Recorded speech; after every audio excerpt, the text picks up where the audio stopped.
જય Shri Krishna, good morning. આજે alternative કરંટમાં જ આપણે આગળ વધશું. તો એલસી દોલન આજનો ટોપિક છે આપણો. એલસી દોલન એટલે કે એલસી ઓસિલેશન પણ કહી શકાય.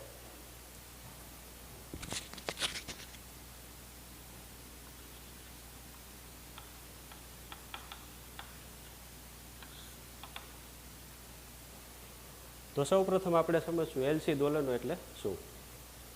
તો એના માટે આપણે જોઈએ એક પરિપથ.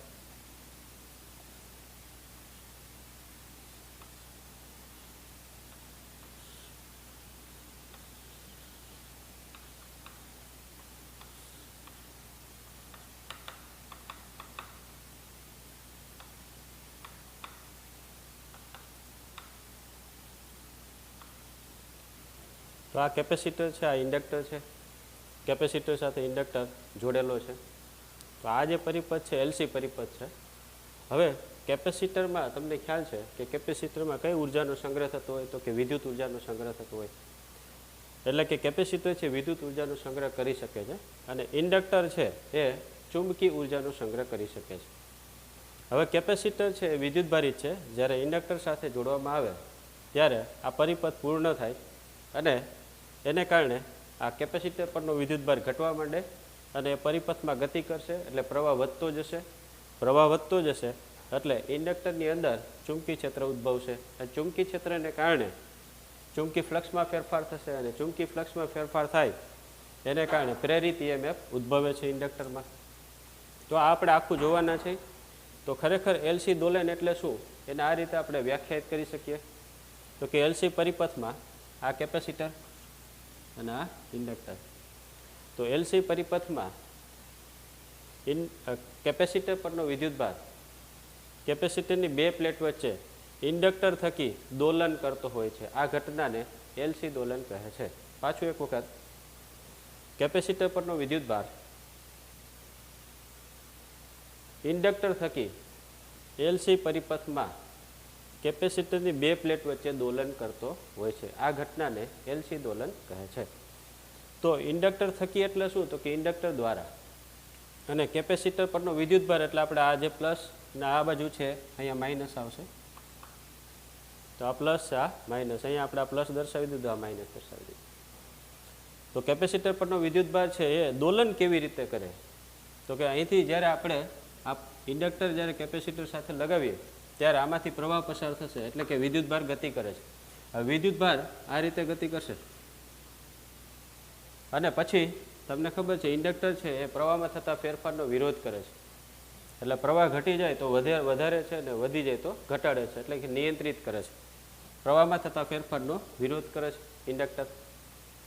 તો વિદ્યુતભાર આ રીતે ગતિ કરે, પછી વિદ્યુતભાર પાછો આ રીતે ગતિ કરશે, વળી પાછો વિદ્યુતભાર આ રીતે ગતિ કરશે. તો આ શું કહેવાય, તો કે વિદ્યુતભાર આ એલસી પરિપથમાં દોલન કરે છે. કેની વચ્ચે, તો કેપેસિટરની બે પ્લેટ વચ્ચે. કેના દ્વારા, ઇન્ડક્ટર દ્વારા. અને એલસી દોલન કહેવામાં આવે છે.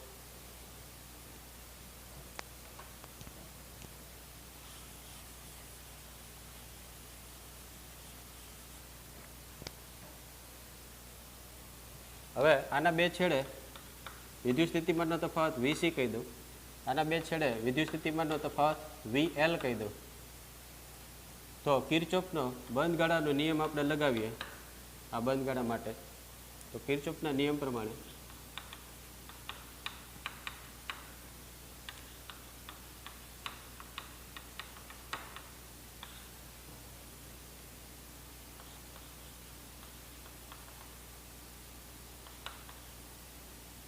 તો આ જે છે એને આપણે આમ લખશું VC minus VL equal to 0. VC minus VL equal to 0. હવે VC ઇક્વલ ટુ શું થાય, તો કે Q by C minus L DI by DT equal to 0. અહીંયા આ પ્રવાહ શું દર્શાવે છે, તો કે પ્રવાહ આની કિંમત આપણે મૂકશું તો કે I equal to minus DQ by DT. આ ઋણ નિશાની શું દર્શાવે છે એ સમજીએ. તો કે સમય સાથે વિદ્યુતભાર છે પરિપથમાં ઘટતો જાય છે. એટલે કે કેપેસિટરનો વિદ્યુતભાર આમ ગતિ કરે છે એટલે આમાં કેપેસિટર પરનો વિદ્યુતભાર ઘટતો જાય છે અને પ્રવાહ વધતો જાય છે. તો કેપેસિટરમાં વિદ્યુતભાર ઘટતો જાય સમય સાથે, અને ઘટતો જાય એટલે ઋણ નિશાની દર્શાવે છે, અને વિદ્યુતભાર ઘટતો જાય એટલે કે પરિપથમાં જ્યારે ગતિ કરતો હોય તો પ્રવાહનું મૂલ્ય વધતું જાય છે. તો આઈની કિંમત આપણે અહીંયા મૂકશું. તેથી હવે આ સમીકરણ Q/C minus L minus minus plus થઈ જશે, તો d²Q/dt² ઇક્વલ ટુ 0. શું કર્યું આપણે? આઈની કિંમત આમાં મૂકી તો માઇનસ માઇનસ પ્લસ, તો d²Q/dt². તો આને આપણે આમ લખી શકીએ, તેથી d²Q/dt² plus Q/LC equal to 0. આ L છે, બંને બાજુ L વડે ડિવાઈડ કરી દીધા, તો આ જે Q/LC થઈ ગયું, આ d²Q/dt². તો આ સમીકરણ વિદ્યુતીય પરિપથને લગતું સમીકરણ છે, આને 1 નંબર આપી દઈએ. તો આગળનું સમીકરણ તમે જાણો છો,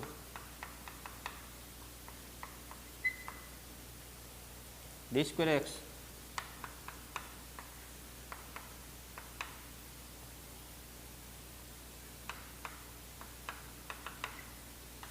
આ છે સરળ આવત ગતિનું સમીકરણ, યાંત્રિક રાશિનું સમીકરણ, આ વિદ્યુત રાશિનું સમીકરણ. આને 1 નંબર આપી દઈએ અને 2 આપીએ, તો આ બંનેને આપણે સરખાવી શકીએ. આની પહેલાં આપણે જોયું હતું એ પ્રમાણે. તો આ Q છે, એને આપણે એક સાથે સરખાવી શકીએ. તો Q છે એ એક સાથે સરખાવી શકાય. હવે તમે જુઓ, x છે Q સાથે સરખાવી શકાય, તો 1/LC ઇક્વલ ટુ ω02, અથવા તો ω02 ઇક્વલ ટુ 1/LC. તો ω0 ઇક્વલ ટુ 1/√LC. આને શું કહેવાય? તો કે પ્રાકૃતિક કોણીય આવૃત્તિ. તો ω0 ઇક્વલ ટુ 1/√LC. આની પહેલાંના લેક્ચરમાં આપણે પણ આ જોયું હતું. તો Q છે એ એક સાથે સરખાવી, વિદ્યુતભાર છે, આ સ્થાનાંતર છે, આ છે પ્રાકૃતિક કોણીય આવૃત્તિ.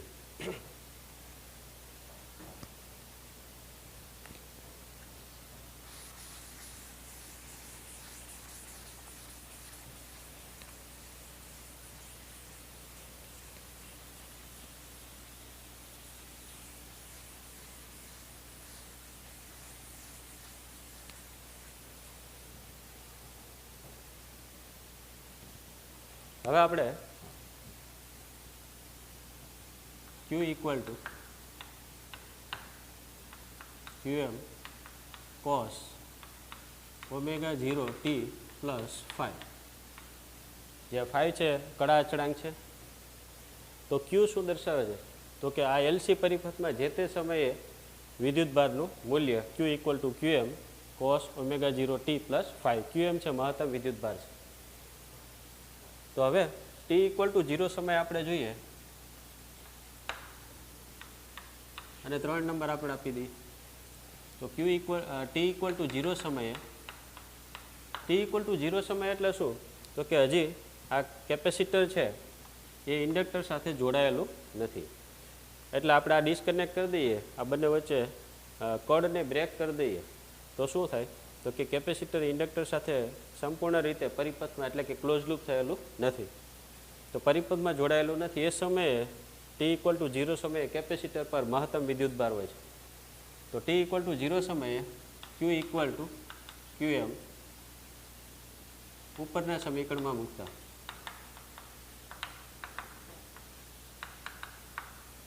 તો આ સમીકરણમાં આપણે મૂકી દઈએ. તો હવે આ સમીકરણ QM, આ Q ની જગ્યાએ શું મૂકશું આપણે? QM. તો QM મૂકી દીધું, ઇક્વલ ટુ આ QM એમ નામ cos t ની જગ્યાએ 0 પ્લસ 5. તો QM સામસામે ઉડી જશે, તો 1 ઇક્વલ ટુ cos 5. તો cos 0 ઇક્વલ ટુ cos 5, તેથી 5 ઇક્વલ ટુ 0. તો કડા અચળાંક છે એ 0 ડિગ્રી આવ્યું. આ કિંમત આપણે સમીકરણ 3માં મૂકશું.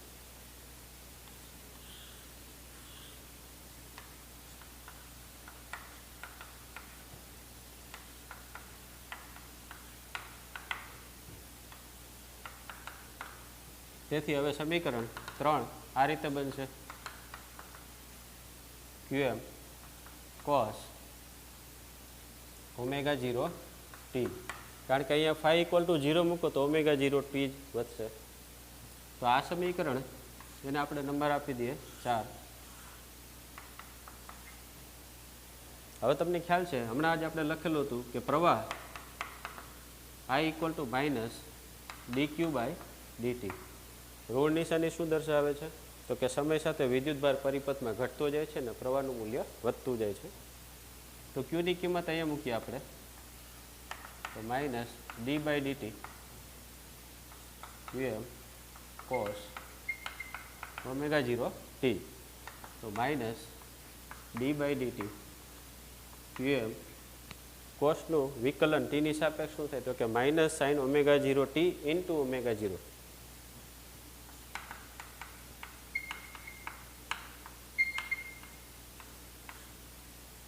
માઇનસ માઇનસ પ્લસ થશે.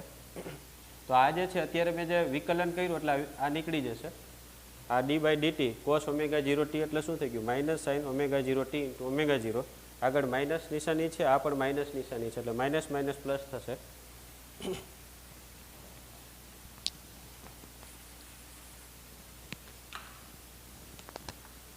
તો માઇનસ માઇનસ પ્લસ, તો QM omega 0 sign omega 0 T. હવે આના બરાબર શું મુકાય? તો કે મહત્તમ પ્રવાહ IM. તેથી I equal two IM sign omega 0 T. આ પ્રવાહનું જે તે સમયે પરિપથમાંથી વહેતો પ્રવાહ, તાક્ષણિક પ્રવાહ એમ પણ કહી શકાય. તો આ જે છે એમાં કારણ કે IM equal to QM omega 0. તો QM ઓમેગા 0 બરાબર આપણે IM મૂકી દીધું. તો આ પ્રવાહનું સમીકરણ થઈ ગયું 5 નંબર. તો આ રીતે આપણે અલગ અલગ સમીકરણ જોયા.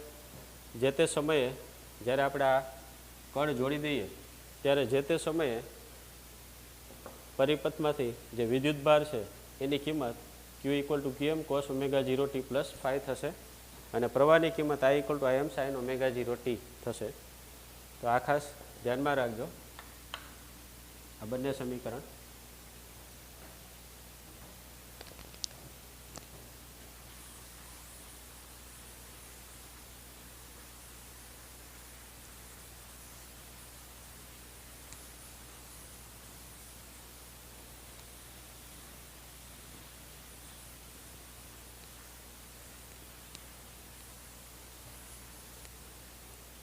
હવે એલસી પરિપથમાં દોલનો કેવી રીતે થાય એ આપણે સમજીએ.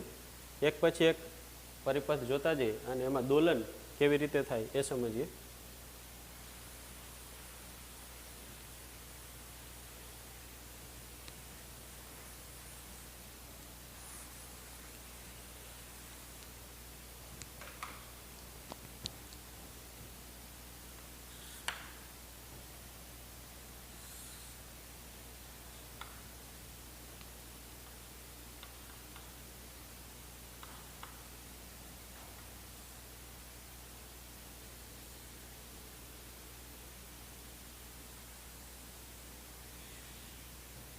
આપણે એક આવર્તકાળ લઈએ.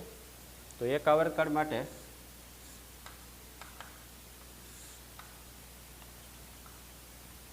પ્રવાહનું મૂલ્ય સમય સાથે કેવી રીતે બદલાય છે એલસી પરિપથમાં એ આપણે સમજવાના છીએ પહેલાં, અને આના પરથી આપણે પરિપથ જોવાના છીએ. અથવા પરિપથ પરથી તમે આ આલેખ ડ્રો કરી શકો. તો અહીંયા 0. તો આ જે છે પ્રવાહ આ રીતે આગળ વધતું હોય છે એસી પરિપથમાં. તો એક આવર્તકાળ અહીંયા દર્શાવેલું છે. તો અહીંયા આ જે છે એને આપણે ટી લખી શકીએ. તો આને T/2. તો અહીંયા T/4. તો અહીંયા 3T/4 T/2 T/4 3T/4. હવે આનો હાફ કરીએ આપણે. તો આ જે છે એ કેટલું થશે? તો કે આને આપણે T/8 દર્શાવીએ. તો આ જે છે આનું હાફ, આ બંનેનું હાફ T/8. તો અહીંયા આ બંનેનું હાફ 3T/8 થશે. આ બંનેનું હાફ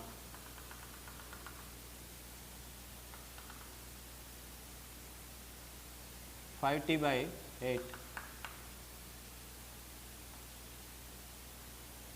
આનો હાફ 7T/8. શું કર્યું આપણે? આ T T/2 આનું જે હાફ છે T/4, આ બંનેનું હાફ 3T/4, આ T/8 થાય આ બંનેનું હાફ, આ 3T/8, આ 5T/8 અને આ 7T/8.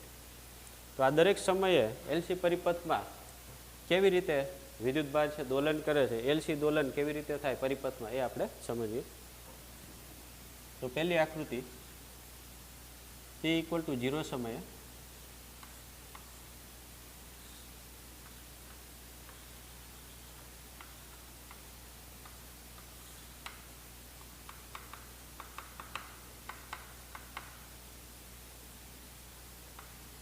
અત્યારે આ કડ લાગેલી નથી એટલે કે આ પરિપથ પૂર્ણ નથી, અહીંયા વચ્ચે બ્રેક છે.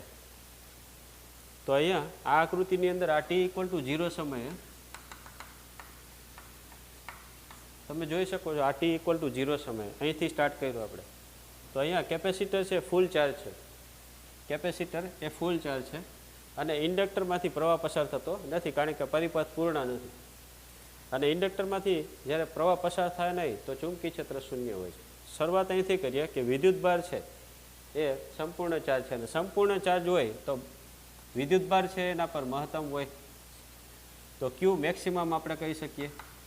અને આનું વિદ્યુત ક્ષેત્ર પણ મહત્તમ હોય, ઈ મેક્સિમમ. અને વિદ્યુત ઉર્જા એટલે યુ મેક્સિમમ એ પણ કેવી હોય તો કે વિદ્યુત સ્થિતિ ઉર્જા પણ મહત્તમ હોય છે. તો t=0 સમયે યુ મેક્સિમમ કેટલું હોય તો તમને ખ્યાલ છે યુ આપણે Q²/2c લખીએ છીએ. તો યુ Q²/2c, QM મૂકી દો, c તો અચળ છે, તો શું થઈ જાય યુ મેક્સિમમ QM મેક્સિમમ²/2c. તો આ જે છે એ વિદ્યુત ઉર્જા. તો ખાસ યાદ રાખજો, જ્યારે કેપેસિટર ફૂલ ચાર્જ હોય, ઇન્ડક્ટર છે એ પરિપથમાં હજી અહીંયા કનેક્ટેડ નથી એટલે કે પરિપથમાં લાગેલું નથી, કડ અહીંયા લાગેલી નથી. એ સમયે કેપેસિટર પર મહત્તમ વિદ્યુતભાર હોય, મહત્તમ વિદ્યુત ક્ષેત્ર હોય અને મહત્તમ વિદ્યુત સ્થિતિ ઉર્જા હોય છે. જ્યારે આ જ સમયે આપણે જોઈએ t=0 સમયે ત્યારે ઇન્ડક્ટરમાંથી અહીંયા ક્યુ મેક્સિમમ, તો અહીંયા આઈ શું હોય શૂન્ય, પ્રવાહ શૂન્ય. અહીંયા ઈ મેક્સિમમ છે તો બી છે ચુંબકી ક્ષેત્ર શૂન્ય હોય. અને અહીંયા યુ મેક્સિમમ છે તો યુ, અહીંયા આપણે જો યુ મેક્સિમમ જે કીધું વિદ્યુત સ્થિતિ ઉર્જા એને આપણે આ રીતે દર્શાવી દઈએ, યુ સફિક્સ ઈ મેક્સિમમ. આ શું દર્શાવે છે? સફિક્સ ઈ એટલે વિદ્યુત ઉર્જા છે. તો વિદ્યુત સ્થિતિ ઉર્જા મહત્તમ. અહીંયા યુ છે ઉર્જા દર્શાવે છે પણ યુ સફિક્સ બી કહી દઈએ તો યુ બી કેવું થશે? શૂન્ય. તો આ સમયે આ 3 પેરામીટર અને આ સમયે આ 3 પેરામીટર યાદ રાખજો, MCQ તરીકે પૂછાય તો આપણે ખ્યાલ હોવો જોઈએ કે t=0 સમયે કેપેસિટર પરનો વિદ્યુતભાર મહત્તમ હોય, વિદ્યુત ક્ષેત્ર મહત્તમ હોય, વિદ્યુત સ્થિતિ ઉર્જા મહત્તમ હોય. જ્યારે ઇન્ડક્ટરમાંથી પસાર થતો પ્રવાહ શૂન્ય હોય, ચુંબકી ક્ષેત્ર શૂન્ય હોય અને ચુંબકી ઉર્જા પણ શૂન્ય હોય. શા માટે ચુંબકી ઉર્જા શૂન્ય હોય? તો કે ચુંબકી ઉર્જા UB આમ લખાય ½ Li². અહીંયા જો હાફ અને L તો અચળ છે અને I છે એ શૂન્ય હોય તો UB કેવો થઈ જાય? શૂન્ય.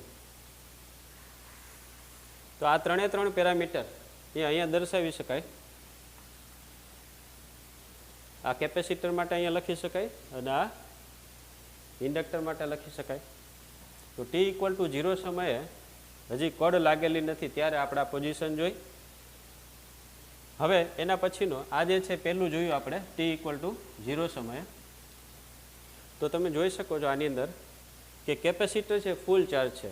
તો કેપેસિટર અહીંયા આપણે દર્શાવી દઈએ કે કેપેસિટર ચાર્જ t=0 સમય. હવે આપણે આગળ વધીએ તો એની અંદર બીજો પરિપથ આપણે જોઈએ. હવે તો બીજા પરિપથમાં અહીંયા જ હું ડ્રો કરું છું.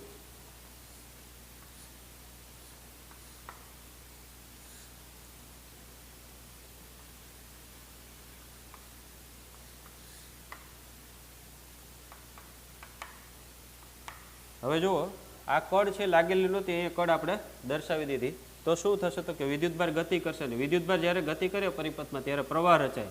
તો પ્રવાહ દર્શાવી દઈએ. અહીંયા પ્રવાહ આપણે દર્શાવેલો નથી. અહીંયા I કેવું હતું? શૂન્ય. અહીંયા તમે જોઈ શકો છો I છે શૂન્ય દર્શાવેલો t=0 સમયે. હવે આ ઇન્ડક્ટર છે, આ વિદ્યુતભાર જ્યારે આમ ગતિ કરે, આમાં પ્રવાહ પસાર થાય એટલે ચુંબકી ક્ષેત્ર અહીંયા દર્શાવી દઈએ ઇન્ડક્ટરમાં.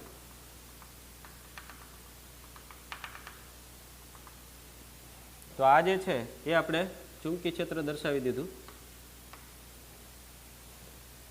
તો પ્રવાહ કેને કારણે પસાર થયો? તો કે આનો વિદ્યુતભાર જો ઓછો થઈ ગયો. અહીંયા આપણે 4 દર્શાવ્યા છે, અહીંયા 4 માઇનસ છે, 4 પ્લસ છે, 4 માઇનસ, અહીંયા 2 પ્લસ છે, અહીંયા 2 માઇનસ દર્શાવી દીધા. એનો મતલબ એવો થયો કે અહીં વિદ્યુતભાર ઓછો થતો જાય છે અને પરિપથમાંથી પસાર થાય છે એટલે પ્રવાહ રચાય છે, જેને કારણે ચુંબકી ક્ષેત્ર ઉત્પન્ન થાય છે, જેને કારણે ચુંબકી ફ્લક્સમાં ફેરફાર થાય, એને કારણે પ્રેરિત EMF પણ મળે છે. તો આ જે છે એનો મતલબ એવો થયો કે અહીંયા તમને ખ્યાલ છે કેપેસિટર ફૂલ ચાર્જ હતું ત્યારે આપણે UE મેક્સિમમ હતું અને UB કેવો હતો? 0. આ બંને ઉર્જા આપણે જોતા જઈશું સાથે સાથે. તો UE મેક્સિમમ વિદ્યુત ઉર્જા મહત્તમ છે, ચુંબકી ઉર્જા 0 છે. વિદ્યુત ઉર્જા મહત્તમ હોય ત્યારે ખાસ યાદ રાખજો Q મેક્સિમમ ને E મેક્સિમમ હોય. જ્યારે ચુંબકી ઉર્જા 0 હોય ત્યારે પ્રવાહ 0 હોય અને ચુંબકી ક્ષેત્ર પણ 0 હોય છે.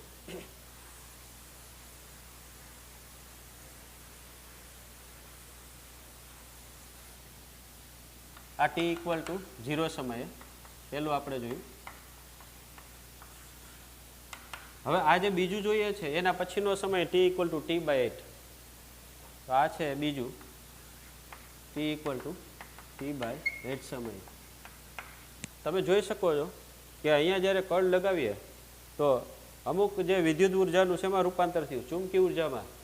અમુક એટલા શું? તો કે T = T/8 સમયે આમાં અડધી વિદ્યુત ઉર્જા હોય અને અડધી ચુંબકી ઉર્જા હોય.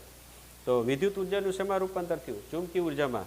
તો અડધી આપણે દર્શાવીએ આમાં વિદ્યુત ઉર્જા તો UE/2 કહેવાય અને આમાં અડધી ચુંબકી ઉર્જા દર્શાવીએ એટલે UB/2. તો આ રીતે આપણે T = T/8 સમય આમાં હું દર્શાવી દઉં એક આવર્તકાળ માટે. તો અહીંયા UE/2 UB/2. હવે આગળ વધીએ. હજી વિદ્યુતભાર આગળ જવાનું ચાલુ જ રાખશે અને પ્રવાહ વધતો જશે.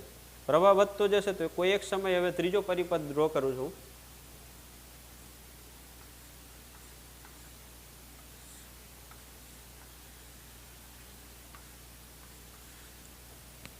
તો આની અંદર શું થશે? તો કે વિદ્યુતભાર આ જે છે એ પણ આગળ વધતો જશે એટલે કેપેસિટર સંપૂર્ણ ડિસ્ચાર્જ થઈ જશે. અને અહીંયા ચુંબકી ક્ષેત્ર રેખાઓ 2 દર્શાવી છે, એવી આપણે ફૂલ ચુંબકી ક્ષેત્ર રેખા દર્શાવી તો 4 ચુંબકી ક્ષેત્ર રેખા દર્શાવી દઈએ.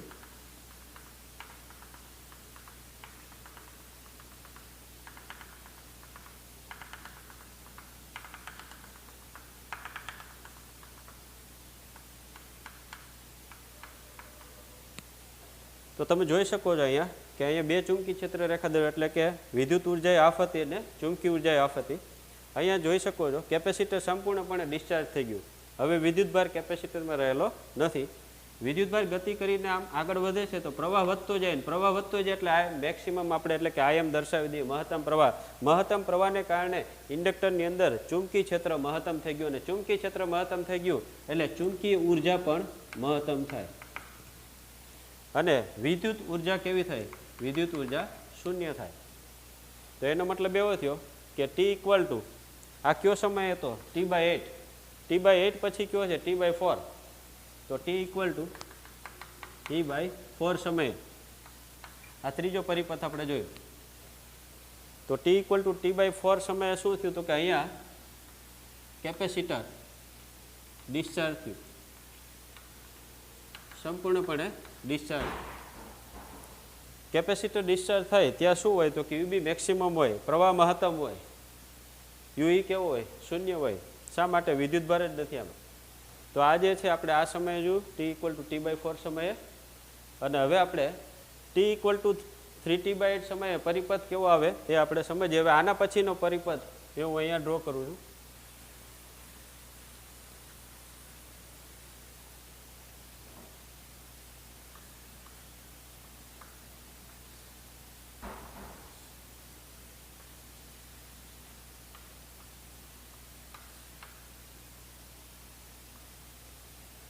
તમે આમાં ચેક કરી શકો કે અહીંયા ચુંબકી ઉર્જા મહત્તમ છે, વિદ્યુત ઉર્જા 0 છે, પ્રવાહ મહત્તમ છે. હવે ઇન્ડક્ટર એનું કામ કરશે. તો ઇન્ડક્ટરનું કામ શું છે, એનું કાર્ય શું છે, તો કે પ્રવાહમાં થતા ફેરફારનો વિરોધ કરે છે. પ્રવાહ અહીંયા મહત્તમ થઈ ગયો છે. એ હવે ઇન્ડક્ટર શું કરશે, તો કે પ્રવાહનો ઘટાડો કરશે. પ્રવાહ ઘટે તો આપને ખ્યાલ છે કે વિદ્યુતભાર અહીંયા આવ્યો હતો, આ વિદ્યુતભાર અહીંયા આવે છે, તો વિદ્યુતભારને આગળ વધારશે અને આ વિદ્યુતભાર અહીંયા આવશે કેપેસિટરની પ્લેટ પર. પહેલાં ઉપરની પ્લેટ પર હતો, હવે ધન વિદ્યુતભાર અહીંયા આવશે. તો આ જે છે એમાં આ રીતે આવશે અને ચુંબકી ક્ષેત્ર રેખા ઘટશે, એટલે કે ચુંબકી ક્ષેત્રમાં ઘટાડો થશે. હવે ચુંબકી ક્ષેત્રમાં ઘટાડો થાય, પહેલા 4 હતી એટલે ફૂલ ચુંબકી ક્ષેત્ર હતું, હવે ચુંબકી ક્ષેત્ર ઘટે છે, સામે વિદ્યુત ક્ષેત્ર વધતું જાય છે. તો કયા સમયે, તો 3T/8 સમયે. તો T ઇક્વલ ટુ આને આપણે 4 નંબર આપશું, T ઇક્વલ ટુ 3T/8.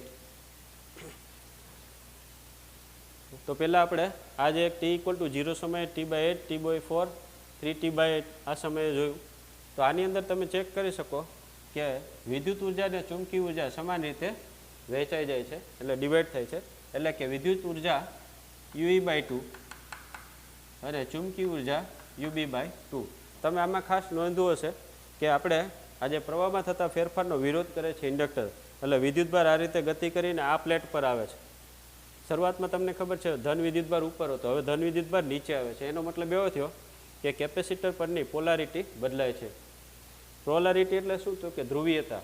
તો કેપેસિટરની પોલારિટી બદલાય છે અને કેપેસિટર જે મહત્તમ હતો એ ઘટે છે. એ આના પરથી ખ્યાલ આવશે કે વિદ્યુત સમય સાથે જો પ્રવાહ છે વધતો જતો હતો, પ્રવાહ અહીંયા મહત્તમ થયો, પ્રવાહ મહત્તમ થયો ત્યારે કેપેસિટર ડિસ્ચાર્જ થયું, પ્રવાહ મહત્તમ થયો, કેપેસિટર ડિસ્ચાર્જ, પ્રવાહ મહત્તમ અહીંયા તમે આમ જોઈ શકો કે પ્રવાહ મહત્તમ છે. પછી શું થયું, તો કે પ્રવાહમાં ઘટાડો થાય છે. કોણ કરે છે, ઇન્ડક્ટર. કારણ કે ઇન્ડક્ટરનું કામ શું છે, મેં તમને કીધું હતું કે ઇન્ડક્ટરનું ફંક્શન જે છે એ પ્રવાહમાં થતા ફેરફારનો વિરોધ કરે છે, પ્રવાહને નિયંત્રિત કરે છે, વધે તો ઘટાડે છે ને ઘટે તો વધારે છે. તો પ્રવાહમાં થતા ફેરફારનો વિરોધ કરે છે, એને કારણે બંને પર હવે વિદ્યુત ઉર્જા અને ચુંબકી ઉર્જા અડધી અડધી સમાન રીતે વેચાય છે અને પ્રવાહ ઘટતો જાય છે. પ્રવાહ ઘટતો જાય છે, તમે જોઈ શકો આ રીતે 3T/8 સમયે આ રીતે આપણે દર્શાવી શકીએ UE/2 અને UB/2. આ પરિપથ પછી એના પછીનો પરિપથ લઈએ આપણે.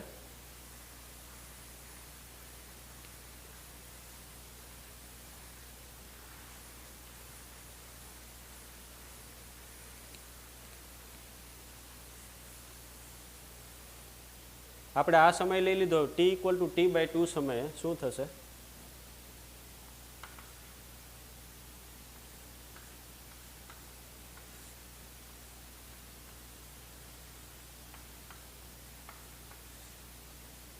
તમે જોઈ શકો છો વિદ્યુતભાર આ રીતે આમ આ પ્લેટ પર આવતો જાય છે. હજી વિદ્યુતભાર આવવાનું ચાલુ જ છે. તો આ રીતે વિદ્યુતભાર આપણે દર્શાવી દઈએ. પહેલાં અહીંયા 2 વિદ્યુતભાર દર્શાવ્યા હતા, ધન અહીંયા 4 દર્શાવી દીધા. એનો મતલબ એવો થયો કે અહીંની ચુંબકી ક્ષેત્ર શૂન્ય થઈ જશે અને કેપેસિટર સંપૂર્ણપણે ચાર્જ થશે, પણ પોલારિટી કેવી હશે, વિરુદ્ધ હશે. તો અહીંનું ચુંબકી ક્ષેત્ર શૂન્ય હોવાથી UB ઇક્વલ ટુ 0 અને અહીંયા UE છે મેક્સિમમ થશે, કારણ કે કેપેસિટર સંપૂર્ણ ચાર્જ થયું. તો આ કયો સમય છે, તો કે આ સમય છે T ઇક્વલ ટુ T/2. તો T ઇક્વલ ટુ T/2 સમયે ચુંબકી ઉર્જા શૂન્ય અને વિદ્યુત ઉર્જા છે મહત્તમ. આ કેના જેવી સ્થિતિ આવી, તો કે આના જેવી. ચુંબકી ઉર્જા શૂન્ય, આ છે મહત્તમ. એનો મતલબ કેપેસિટર અહીંયા T ઇક્વલ ટુ 0 સમયે ચાર્જ હતું, તો T ઇક્વલ ટુ T/2 સમયે કેપેસિટર શું છે, ચાર્જ છે, પણ પોલારિટી વિરુદ્ધ છે, એટલે વિરુદ્ધ પોલારિટી. પોલારિટી બદલાઈ ગઈ T ઇક્વલ ટુ T/2 સમયે. હવે આના પછીનું શું થાય એ આપણે પરિપથ જોઈએ. છઠ્ઠો પરિપથ.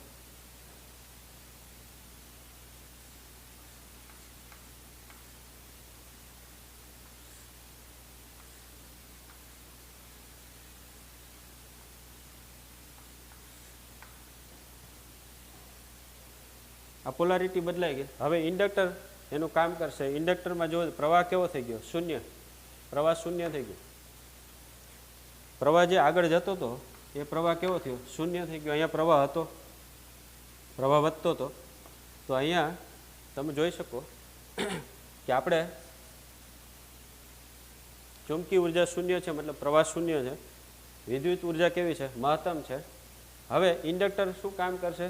તો કે પ્રવાહ છે એ ઘટી ગયો તો વધારશે, એટલે પ્રવાહમાં થતા ફેરફારનો વિરોધ કરશે. એટલે હવે પાછું આ વિદ્યુતભાર છે એ અહીંથી આમ આગળ વધશે. એટલે આ વિદ્યુતભાર છે અહીંથી આમ આગળ વધે તો આમાં આ વિદ્યુતભાર આપણે આ બે દર્શાવી દઈએ. આ વિદ્યુતભાર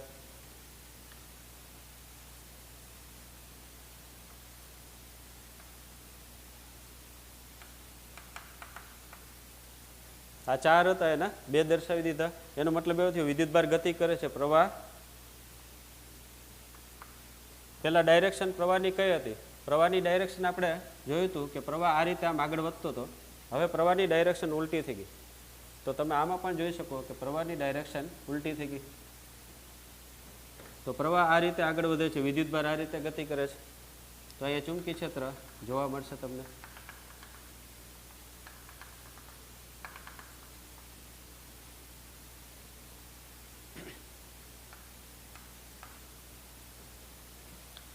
તો પ્રવાહ છે એ વધતો જશે. ચુંબકી ક્ષેત્ર વધતું ગયું કોઈ એક સમયે. કયા સમયે? તો કે હવે એના પછીનો સમય 5t/8 સમયે. તો t = 5t/8 સમયે શું થશે? તો કે આની અંદર UB/2 અને UE/2 વિદ્યુત ઉર્જા અને ચુંબકી ઉર્જા સમાન હશે, અડધી અડધી વેચાશે. કયા સમયે? t = 5t/8 સમયે. પ્રવાહ છે એની દિશા બદલાઈ ગઈ.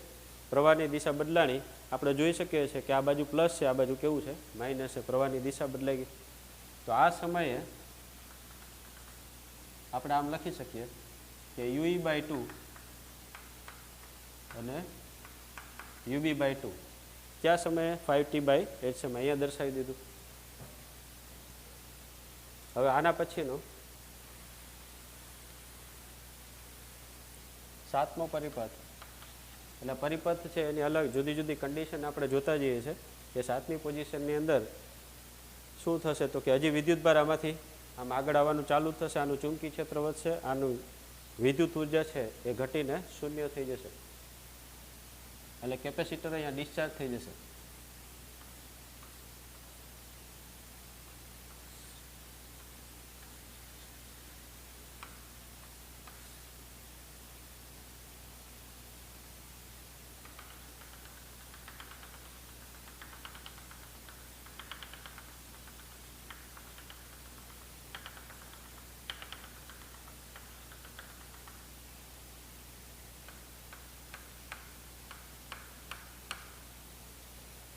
જો અહીંયા બે ચુંબકી ક્ષેત્ર રેખા દે, અહીંયા ચાર દર્શાવી દીધી આપણે. તો આ જે છે હવે કેપેસિટર છે સંપૂર્ણ ડિસ્ચાર્જ થઈ જાય. પ્રવાહ કેવો થશે? તો કે પ્રવાહ છે મહત્તમ થશે.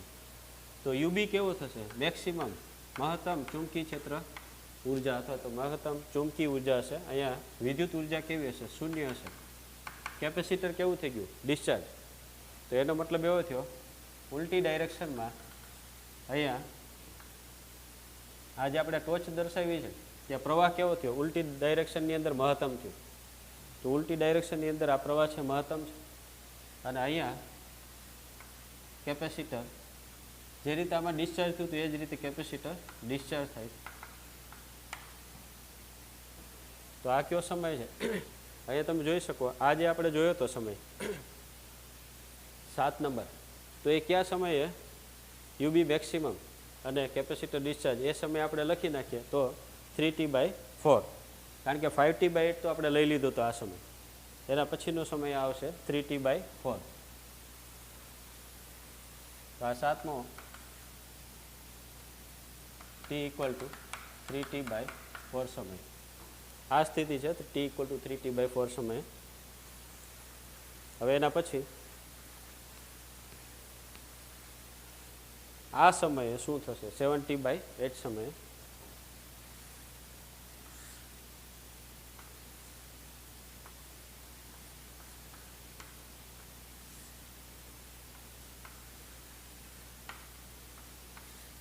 તો t = 7t/8 સમયે ચેક કરીએ. તમને ખ્યાલ છે કે અહીંયા પ્રવાહ વધી ગયો, પ્રવાહ મહત્તમ થઈ ગયો. હવે ઇન્ડક્ટર શું કરે છે? પ્રવાહમાં થતા ફેરફારનો વિરોધ કરે છે, એટલે પ્રવાહ ઘટાડશે. એટલે વિદ્યુતભાર આ રીતે ગતિ કરીને આ બાજુ આવશે.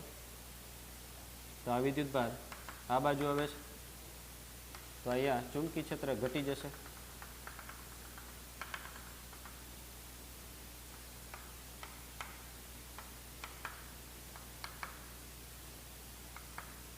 તો પ્રવાહ છે ઘટી ગયો અને અહીંયા વિદ્યુત ઉર્જા અડધી થઈ જશે, ચુંબકી ઉર્જા પણ કેવી થશે? અડધી થશે. કયા સમયે? t = 7t/8 સમયે. તો અહીંયા તમે આ રીતે લંબાવી શકો. આ પોઈન્ટ અહીંયા આવી ગયું. જેવી રીતે 5t/8 સમયે ચુંબકી ઉર્જા અને વિદ્યુત ઉર્જા અડધી હતી, એમ 7t/8 સમયે પણ વિદ્યુત ઉર્જા અને ચુંબકી ઉર્જા કેવી થશે? સમાન રીતે વેચાય અથવા તો અડધી અડધી થશે, જે આપણે આ પરિપથમાં દર્શાવ્યું છે. હવે એના પછીનો પરિપથ, જેની અંદર હવે કયો સમય આવશે? તો કે હવે t સમયે.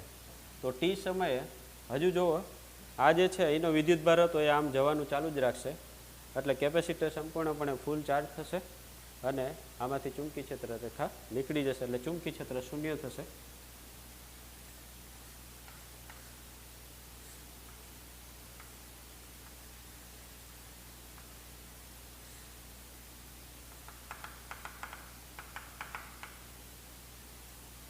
તો અહીંયા કેપેસિટર પહેલાંની જેવી સ્થિતિ આવી. જ્યારે પ્રથમ આકૃતિ આપણે t = 0 સમયે ડ્રો કરેલી હતી એ જ આકૃતિ આવી કે આ ઉપર છે ધન છે, નીચે માઇનસ.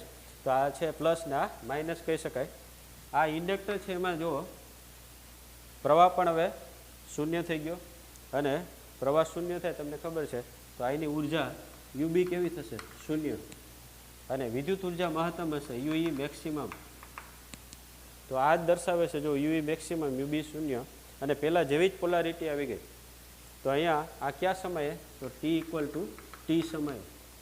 t = t સમયે અહીંયા આ જે સ્થિતિ છે એમાં કેપેસિટર ચાર્જ, સંપૂર્ણ ચાર્જ, કેના જેવી સ્થિતિ આવી? t = 0 સમય જેવી.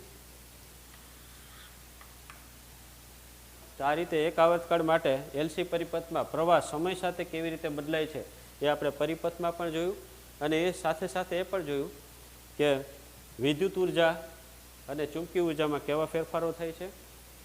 તો તમને આમાંથી કેવા પ્રશ્ન પૂછી શકાય એ આપણે સમજીએ કે કોમ્પિટિટિવ એક્ઝામમાં જી કે નીટની અંદર અથવા ગુજકેટની અંદર કેવા પ્રશ્ન પૂછાય એ આપણે એક પછી એક આની અંદરથી જ સમજી શકાય. તમને એમ પૂછે કે LC પરિપથમાં એક આવર્તકાળ દરમિયાન કેપેસિટર કેટલી વખત ડિસ્ચાર્જ થાય છે અને કયા સમયે ડિસ્ચાર્જ થાય છે? તો કેપેસિટર જો અહીંયા ડિસ્ચાર્જ થાય છે કયા સમયે? t/4. અહીંયા પણ કેપેસિટર ડિસ્ચાર્જ થાય છે 3t/4.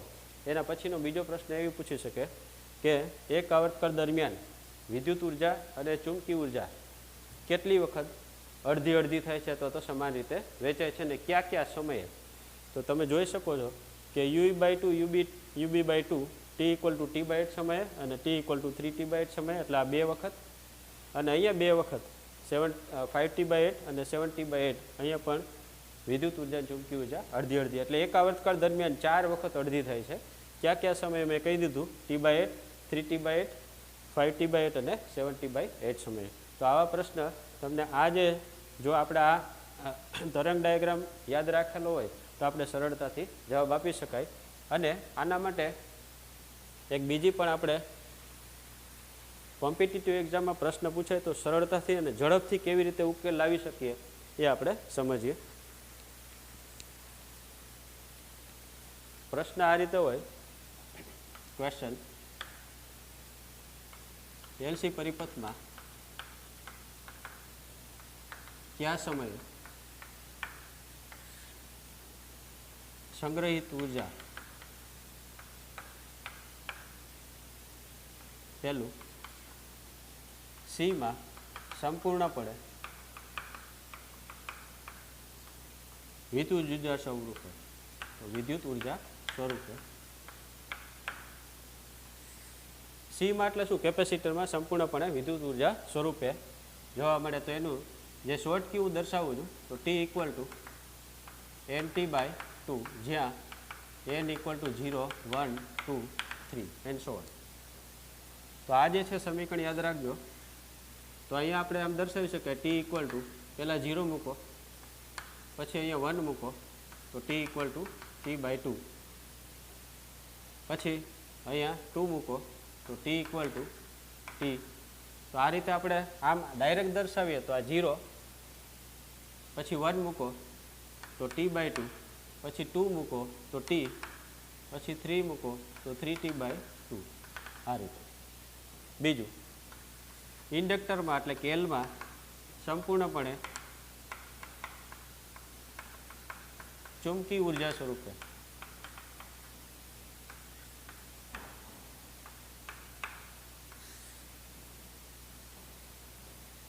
તો સંપૂર્ણપણે વિદ્યુત ઉર્જા સ્વરૂપે આપણે આ જોયું, અને આની સાથે મેચ કરીએ તો જો આ 0 સમયે સંપૂર્ણપણે વિદ્યુત ઉર્જા સ્વરૂપ એટલે યુ મેક્સિમમ અહીંયા ટી બાય 2, અહીંયા કેપેસિટર ચાર્જ છે, અહીંયા પણ કેપેસિટર ચાર્જ છે, તો આ જ સ્થિતિ આવે. એ જ રીતે આગળ જોઈએ તો ટી પછી એક આવર્તકાળ પછી આપણે જોઈએ તો 3t બાય 2 એટલે 1.5 t આવશે. તો આના પછીનો આપણે આગળ તરંગ ડાયાગ્રામ વિચારી શકાય. તો એલમાં સંપૂર્ણપણે ચુંબકી ઉર્જા સ્વરૂપે ઇન્ડક્ટરમાં, એલ એટલે અહીંયા ઇન્ડક્ટરમાં અને અહીંયા આપણે કેપેસિટરમાં જોયું. તો આમાં t equal to 2n plus 1 t by 4, જ્યાં n equal to 0 1 2 and so on. તો ટી ઇક્વલ ટુ પહેલાં 0 મૂકો તો ટી બાય 4, પછી 1 મૂકો અહીંયા તો 2 પ્લસ 1 3 તો 3t બાય 4, પછી 2 મૂકો તો 4 5t by 4 and so on. તમે જોઈ શકો છો કે એલમાં સંપૂર્ણપણે ચુંબકી ઉર્જા સ્વરૂપે.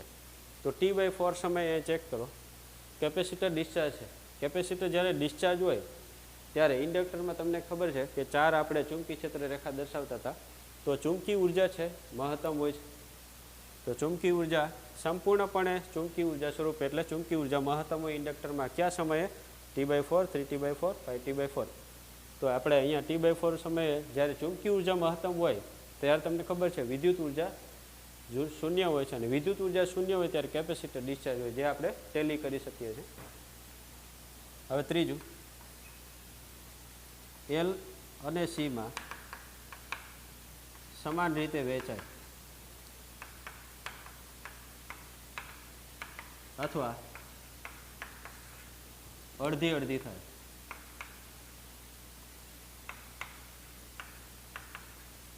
તો એલ અને સીમાં સમાન રીતે વહેંચાય અથવા તો અડધી અડધી કયા સમયે થાય એનું સમીકરણ t equal to 2n plus 1 t by 8, જ્યાં n equal to 0 1 2 and so on. પહેલાં 0 મૂકો તો t equal to t by 8, પછી 1 મૂકો તો 2 પ્લસ 1 એટલે 3t બાય 8, પછી 2 મૂકો 4 પ્લસ 5 એટલે 4 પ્લસ 1 એટલે 5, તો 5t by 8 and so on. તમે ચેક કરીશો કે આને પણ ટેલી કરો ટી બાય 8 સમયે. તો અહીંયા ટી બાય 8 સમયે યુઈ બાય 2 અને યુબી બાય 2. તો એલ અને સીમાં સમાન રીતે આ જે ઉર્જા છે સંગ્રહિત ઉર્જા એ વેચાય છે, અને અથવા તો અડધી અડધી થાય.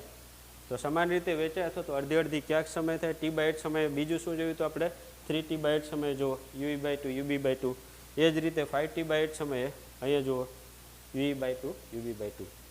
તો તમે આના પરથી આપણે પરિપથમાં સમજાતા, પરિપથ પરથી આમાં સમજ્યા, અને ડાયરેક્ટ લખવું હોય તો આ સમીકરણ બહુ મહત્ત્વના છે, ઇમ્પોર્ટન્ટ સમીકરણ નોંધી લેજો. આ જે તમને કોમ્પિટિટિવ એક્ઝામમાં કામ લાગશે કે કેપેસિટરમાં સંપૂર્ણપણે વિદ્યુત ઉર્જા સ્વરૂપે ક્યારે થાય, ઇન્ડક્ટરમાં સંપૂર્ણપણે ચુંબકી ઉર્જા સ્વરૂપે ક્યારે સંગ્રહ થાય, કયા કયા સમયે થાય, અને એલ અને સીમાં સમાન રીતે વહેંચાય. આ જે છે તમે એક્સરસાઇઝ જોશો એની અંદર 7.12 તો 7. આઈ થિંક આ એક્સરસાઇઝનું એક્ઝામ્પલ છે, તમે ચેક કરી લેજો. આ એક્ઝામ્પલનો જવાબ તમે આ રીતે મેળવી શકો, અને આને નોંધ તરીકે પણ લખી શકો, કારણ કે એક્ઝામમાં આ જો સમીકરણ યાદ હોય તો સરળતાથી આપણે ઉકેલ કરી શકીએ. તો અહીં સુધી આપણે રાખશું. નેક્સ્ટ લેક્ચરમાં આગળ જોશું. ત્યાં સુધી થેન્ક યુ વેરી મચ.